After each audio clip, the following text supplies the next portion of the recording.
सुप्रभात बच्चों आज हम लोग इस वीडियो पाठशाला में कक्षा 10वीं हिंदी व्याकरण में रचना के आधार पर वाक्य के भेद पार्ट 3 को पढ़ेंगे।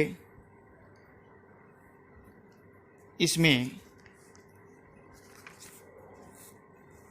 हम संयुक्त वाक्यों के प्रकार, रचना के आधार पर वाक्य रचनांतरण या रूपांतरण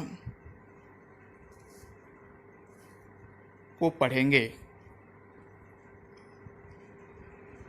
और यह जानेंगे कि रचना के आधार पर एक वाक्य को दूसरे वाक्य में कैसे बदला जाता है।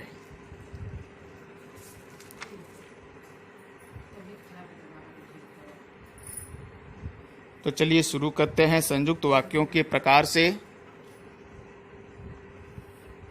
संयुक्त वाक्यों के प्रकार। संयुक्त वाक्य मुख्य रूप से 4 प्रकार के होते हैं। पहला, संयोजक संयुक्त वाक्य। दूसरा, विभाजक संयुक्त वाक्य। तीसरा, विरोधवाचक संयुक्त वाक्य।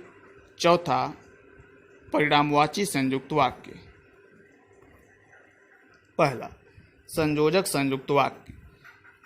जिन संयुक्त वाक्यों में 2 स्वतंत्र उपवाक्य 2 कार्य व्यापारों अथवा स्थितियों को जोड़ने का कार्य करते हैं उन्हें संयोजक संयुक्त वाक्य कहते हैं। जैसे, वह पढ़ रहा था और उसका भाई सो रहा था। वह आएगा तथा जल्दी ही चला जाएगा। उसने पाठ पढ़ा, वह पढ़कर सो गया। वह तीर्थ यात्रा पर गया एवं वहां से पूजा पाठ करके लौटा। संयोजक संयुक्त वाक्य 2 उपवाक्यों, कार्यों अथवा स्थितियों को जोड़ने का कार्य करते हैं। संयोजक संयुक्त वाक्यों में और, तथा, व, एवं, समानाधिकरण समुच्चय बोधक अव्यय आते हैं जो 2 उपवाक्यों को जोड़ने का कार्य करते हैं। दूसरा, विभाजक संयुक्त वाक्य। जिन संयुक्त वाक्यों में प्रयुक्त किए गए स्वतंत्र उपवाक्यों से 2 स्थितियों या कार्य व्यापारों के बीच विकल्प दिखाया जाए या एक को स्वीकार किया जाए तथा दूसरी को त्यागा जाए, उन्हें विभाजक संयुक्त वाक्य कहा जाता है। जैसे, आप चाय पिएंगे या कॉफ़ी लेंगे। मन लगाकर काम करो अथवा काम छोड़ दो। न तो राजू आया न सोनू ही आया। या तो मैं जाऊंगा या तुम्हें आना पड़ेगा। विभाजक संयुक्त वाक्य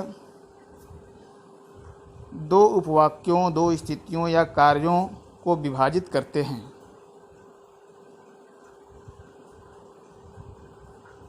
दो स्थितियों, कार्यों में विकल्प दिखाते हैं।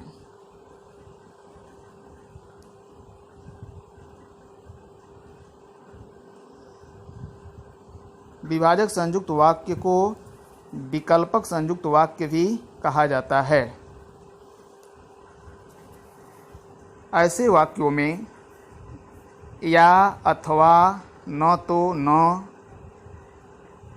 का प्रयोग होता है जो 2 उपवाक्यों को, कार्यों अथवा स्थितियों को विभाजित करते हैं, विकल्प का भाव प्रकट करते हैं। आप चाय पिएंगे या कॉफ़ी लेंगे उदाहरण में चाय और कॉफ़ी में विकल्प दिखाया गया है।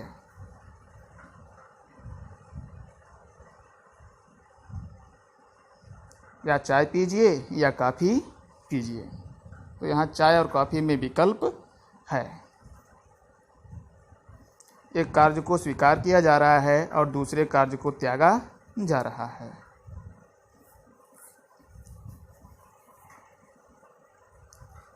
इसी प्रकार अन्य उदाहरणों में भी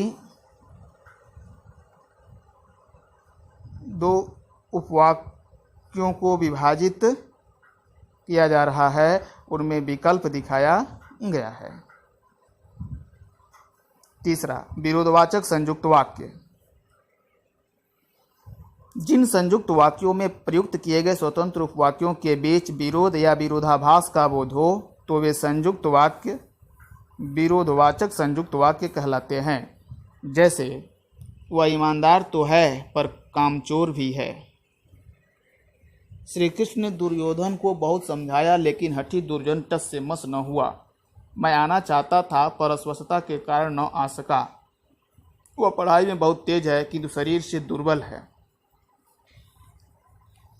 विरोधवाचक संयुक्त वाक्य दो उपवाक्यों के बीच विरोध या विरोध का भाव प्रकट करते हैं। इनसे विरोध का आभास होता है। वह ईमानदार तो है पर कामचोर भी है वाक्य में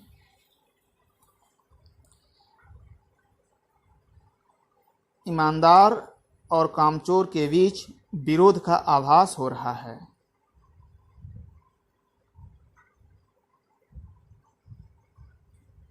यहाँ दोनों वाक्यों के बीच विरोध का भाव प्रकट हो रहा है। श्री कृष्ण ने दुर्योधन को बहुत समझाया लेकिन हठी दुर्योधन टस से मस न हुआ। यहाँ दुर्योधन और श्री कृष्ण के बीच विरोध दिखाई दे रहा है।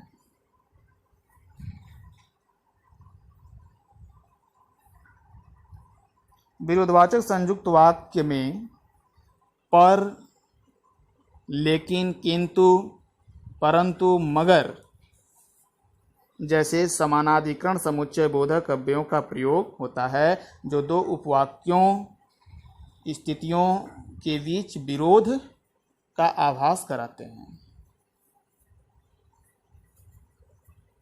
चौथा, परिणामवाची संयुक्त वाक्य। जिन संयुक्त वाक्यों में प्रयुक्त स्वतंत्र उपवाक्यों में से किसी एक उपवाक्य से कार्य का तथा दूसरे से उसके परिणाम का बोध हो ऐसे संयुक्त वाक्य परिणामवाची संयुक्त वाक्य कहलाते हैं। जैसे, वह बीमार था इसलिए परीक्षा न दे सका। मेहनत करो अन्यथा फेल हो जाओगे। तुम इस बारे में कुछ नहीं जानते अतः चुप बैठे रहो। सच बोल दो नहीं तो कड़ी सजा पाओगे। परिणामवाची संयुक्त वाक्य से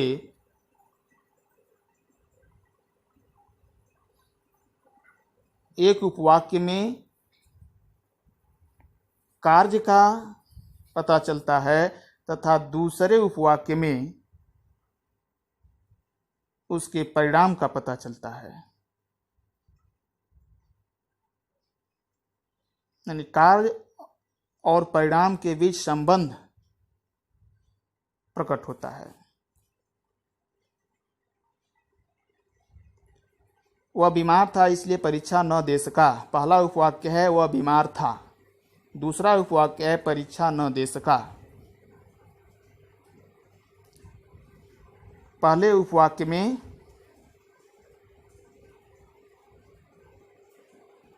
बीमारी दिखाई दे रहा है। दूसरे उपवाक्य में परीक्षा न दे सकना उसका परिणाम दिखाई दे रहा है।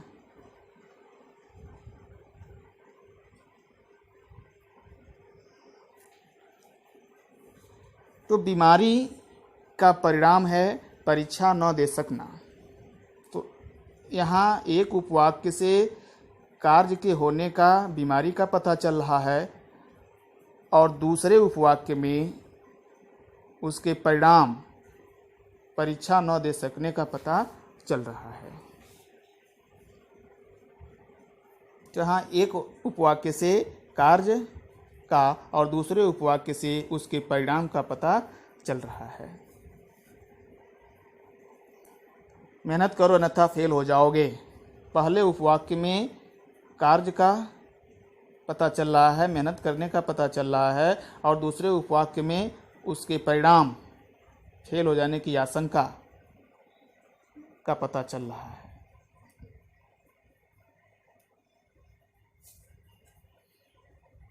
सच बोल दो नहीं तो कड़ी सजा पाओगे। यहाँ पहले उपवाक्य में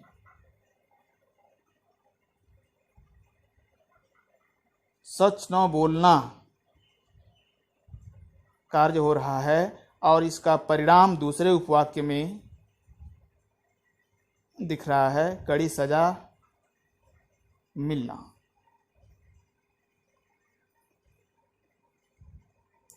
तो पहले उपवाक्य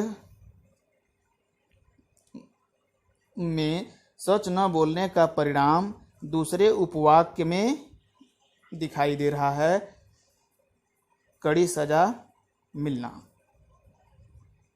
तो यहाँ एक उपवाक्य से कार्य का और दूसरे उपवाक्य से उसके परिणाम का पता चल रहा है। सच न बोलने का परिणाम है कड़ी सजा का मिलना।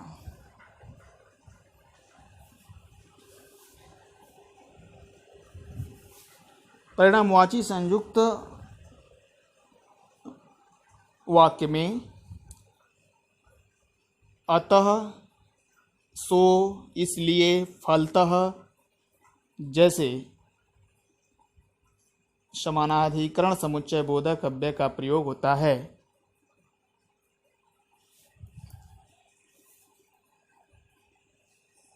और इनसे एक उपवाक्य से कार्य का तथा दूसरे उपवाक्य से उनके परिणाम का पता चलता है।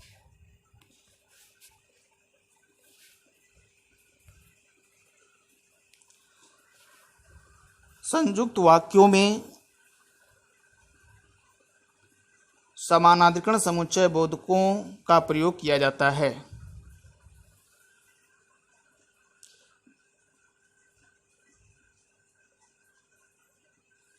पहला संयोजक समानाधिकरण समुच्चय बोधक अव्यय और तथा एवं व। दूसरा विभाजक या विकल्पक समानाधिकरण समुच्चय बोधक अव्यय अथवा न है। तीसरा विरोधदर्शक समानाधिकरण समुच्चय बोधक अव्यय है पर, परंतु, किंतु, मगर, लेकिन, बल्कि। चौथा परिणाम दर्शक समानाधिकरण समुच्चय बोधक अव्यय है इसलिए, अतः, सो, फलतः, अन्यथा, नहीं तो। संयोजक समानाधिकरण समुच्चय बोधक अव्यय और तथा एवं व दो उपवाक्यों को जोड़ने का कार्य करते हैं।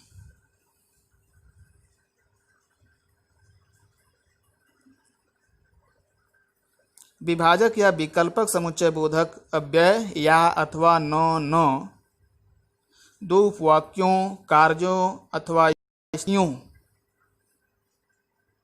को विभाजित करने का कार्य करते हैं, उनको अलग अलग करने का कार्य करते हैं, विकल्प दिखाते हैं।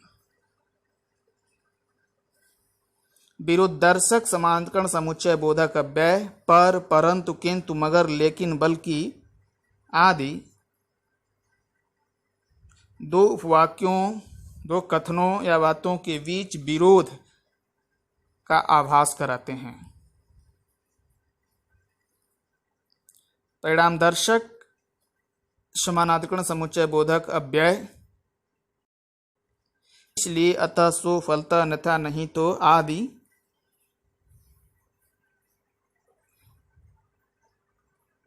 पहले उपवाक्य से कार्य का तथा दूसरे से उसके परिणाम का बोध कराते हैं।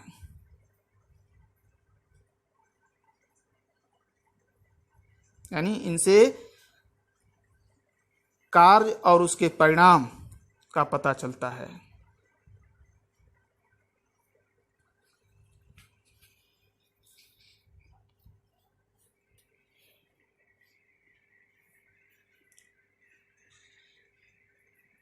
वाक्य रचनांतरण या रूपांतरण।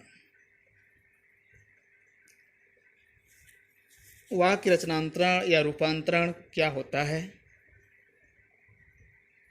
जब किसी एक प्रकार के वाक्य को किसी दूसरे प्रकार के वाक्य में बदला या रूपांतरित किया जाता है तो इसे वाक्य रचनांतरण या वाक्य रूपांतरण कहा जाता है।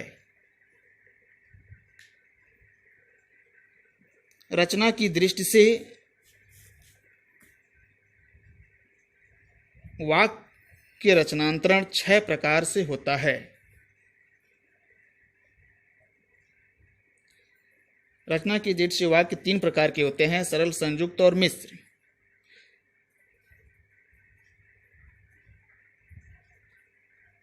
रचना के आधार पर एक वाक्य को दूसरे वाक्य में 6 प्रकार से बदला जाता है।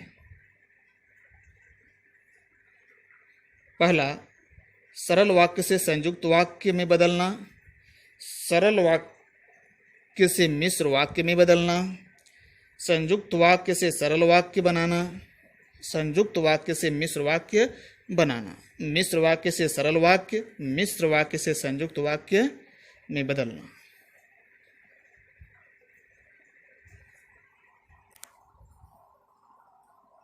रचना के आधार पर वाक्य रचनांतरण या रूपांतरण के नियम।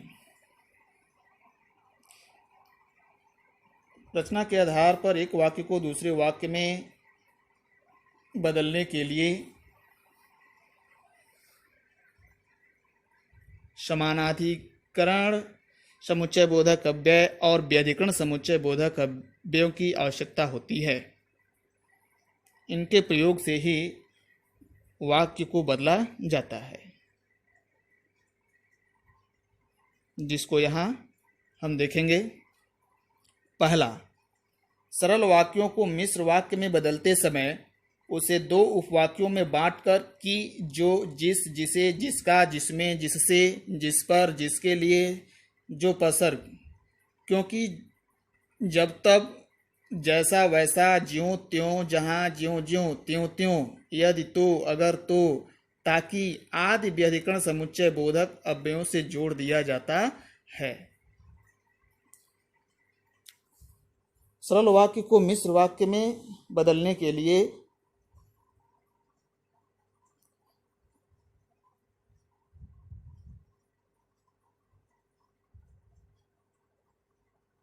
दो उपवाक्य बना लिया जाता है और आश्रित उपवाक्य को कंडीशन के अनुसार जो, जिसकी, जिसे, जिसका, जिसमें, जिससे, जिस पर, जिसके लिए, क्योंकि, जब तब, जैसा वैसा, ज्यों त्यों, त्यों त्यों, यदि तो, अगर तो, ताकि आदि व्यधिकरण समुच्चय बोधक अव्ययों से जोड़ दिया जाता है।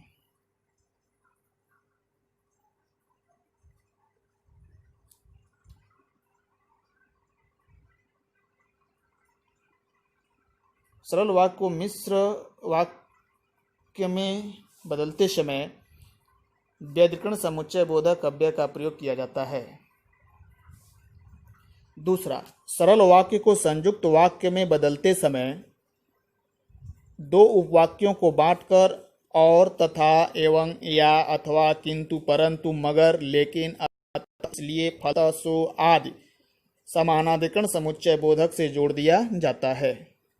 सरल वाक्य को संयुक्त वाक्य में बदलने के लिए 2 उपवाक्यों को बांट दिया जाता है और कंडीशन के अनुसार दोनों उपवाक्यों को और, तथा, एवं, या, अथवा, किंतु, परंतु, मगर, लेकिन, अतः, इसलिए, फलतः, सो आदि समानाधिकरण समुच्चय बोधक से जोड़ दिया जाता है। सरल वाक्य को संयुक्त वाक्य में बदलने के लिए समानाधिकरण समुच्चय बोधक अव्ययों का प्रयोग किया जाता है। तीसरा, संयुक्त वाक्य तथा मिश्र वाक्य को सरल वाक्य में बदलते समय एक उपवाक्य की प्रधान क्रिया को पूर्वकालिक क्रिया में बदलकर सरल वाक्य बनाया जाता है।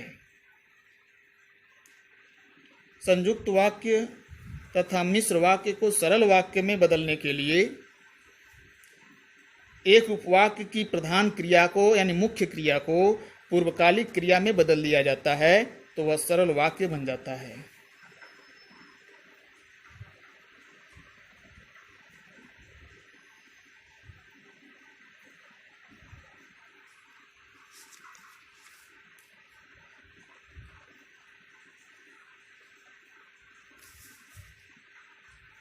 वाक्य रचनांतरण या रूपांतरण को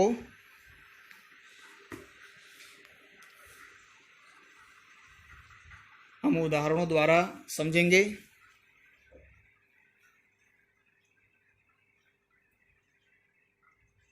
आइए देखते हैं। पहला, सरल वाक्य से संयुक्त वाक्य में रचनांतरण। सरल वाक्य से संयुक्त वाक्य में बदलना। एक तरफ सरल वाक्य दिया गया है और दूसरे तरफ संयुक्त वाक्य दिया गया है। सरल वाक्य को संयुक्त वाक्य में बदला गया है। पहला, वह खाना खाकर सो गया, यह सरल वाक्य है। इसको संयुक्त वाक्य में बदला गया है तो वाक्य हो गया है उसने खाना खाया और सो गया। बच्चे नाच गा रहे हैं, सरल वाक्य है। इसको संयुक्त वाक्य में बदला गया है तो वाक्य हो गया है बच्चे नाच रहे हैं और गा रहे हैं। मैं अस्वस्थ होने के कारण कार्यक्रम में न जा सका, संयुक्त वाक्य में बदला गया है मैं अस्वस्थ था अतः कार्यक्रम में न जा सका। सरल वाक्य को संयुक्त वाक्य में बदलने के लिए और अतः समानाधिकरण समुच्चय बोधक अव्यय का प्रयोग किया गया है।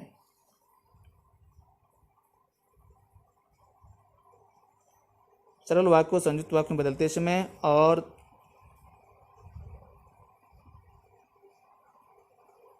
तथा एवं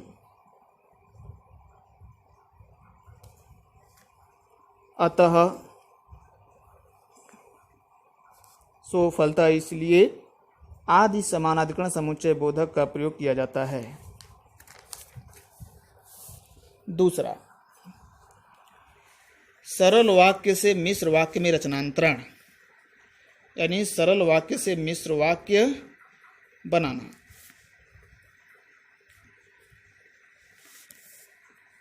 उस छोटे से गांव के चारों ओर जंगल था, सरल वाक्य है। इसको मिश्र वाक्य में बदला गया है तो वाक्य बन गया है वह एक छोटे सा गांव था जिसके चारों ओर जंगल था। मैंने एक दुबले पतले आदमी को देखा, इसको मिश्र वाक्य में बदला गया है मैंने एक आदमी को देखा जो बहुत दुबला पतला था। ईमानदार व्यक्ति सदा प्रशंसित होते हैं, इसका मिश्र वाक्य है जो व्यक्ति ईमानदार होते हैं वे सदा प्रशंसित होते हैं। तो इस तरह सरल वाक्य को मिश्र वाक्य में बदलते समय जिसके जो जैसे व्याकरण समुच्चय बोधक अव्ययों का प्रयोग किया गया है।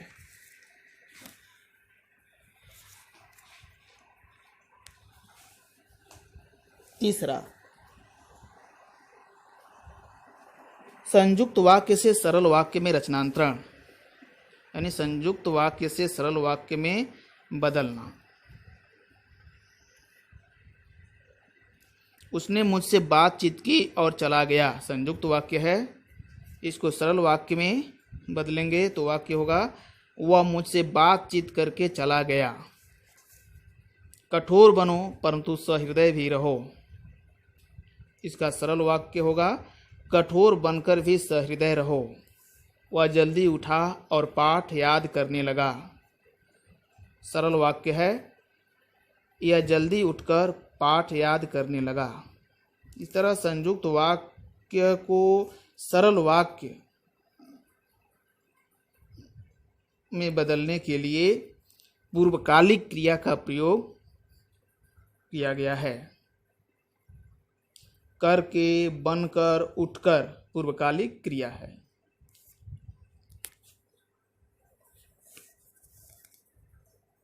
चौथा, संयुक्त वाक्य से मिश्र वाक्य में रचनांतरण, ये संयुक्त वाक्य को मिश्र वाक्य में बदलना। छात्र परिश्रम करते हैं और जीवन में सफल होते हैं, मिश्र वाक्य में बदला गया है तो वाक्य बन गया है जो छात्र परिश्रम करते हैं वे जीवन में सफल होते हैं। वह मैदान बड़ा है और वहाँ बच्चे खेल रहे हैं। मिश्र वाक्य होगा इसका, जहाँ बच्चे खेल रहे हैं वह मैदान बड़ा है। जल्दी चलिए अन्यथा बहुत देर हो जाएगी। मिश्र वाक्य, यदि जल्दी नहीं चले तो बहुत देर हो जाएगी।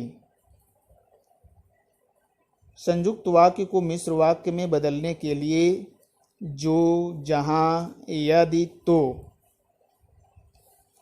जैसे व्याधिकरण समुच्चय बोधक अव्यय का प्रयोग हुआ है।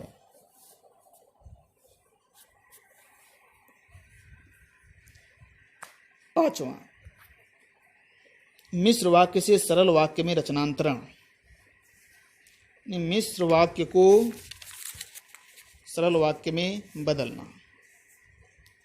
जब तुम पूछोगे तब बता दूंगा, मिश्र वाक्य है, इसको सरल वाक्य में बदला गया है तो वाक्य बन गया है तुम्हारे पूछने पर बता दूंगा। जिस लड़के ने सर्वाधिक अंक प्राप्त किए हैं उसे बुलाओ, इसको सरल वाक्य में बदला गया है तो वाक्य बना है सर्वाधिक अंक प्राप्त करने वाले लड़के को बुलाओ। जो ही मैं स्टेशन पर पहुंचा गाड़ी चल दी। सरल वाक्य, मेरे स्टेशन पर पहुंचते ही गाड़ी चल दी।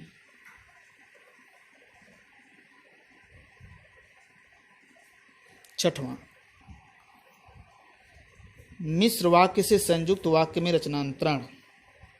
मिश्र वाक्य को संयुक्त वाक्य में बदलना। जैसे ही बादल गरजे मोरों ने नृत्य करना शुरू कर दिया। संयुक्त वाक्य होगा बादल गरजे और मोरों ने नृत्य करना शुरू कर दिया। वह बीमार पड़ गया क्योंकि 2 दिन से काफ़ी ठंड थी। इसका संयुक्त वाक्य होगा 2 दिन से काफ़ी ठंड थी इसलिए वह बीमार पड़ गया।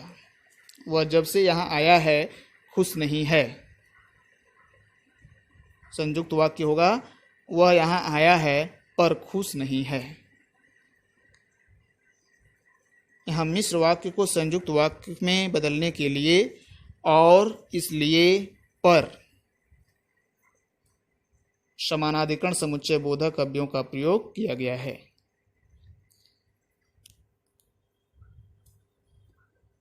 तो बच्चों, इस तरह से रचना के आधार पर एक वाक्य को दूसरे वाक्य में बदला जाता है।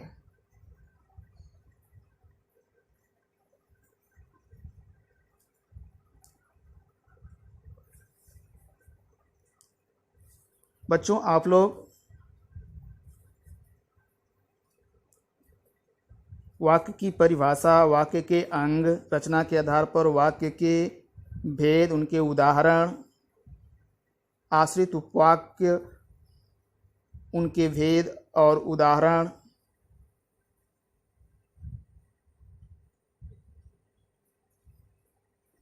क्रिया विशेषण के प्रकार, उनके उदाहरण, संयुक्त वाक्य एवं संयुक्त वाक्यों के प्रकार, उनके उदाहरण को पढ़ेंगे, तैयार करेंगे तथा अभ्यास प्रश्न के दिए गए उदाहरणों को भी पढ़ेंगे, समझेंगे और प्रश्नों को हल करने का प्रयास करेंगे।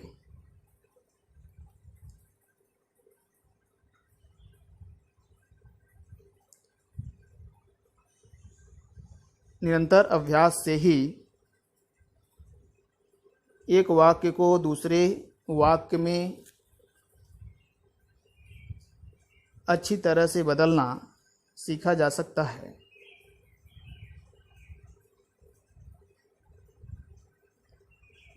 तो एक रचना के आधार पर एक वाक्य को दूसरे वाक्य में बदलने के लिए अभ्यास करेंगे।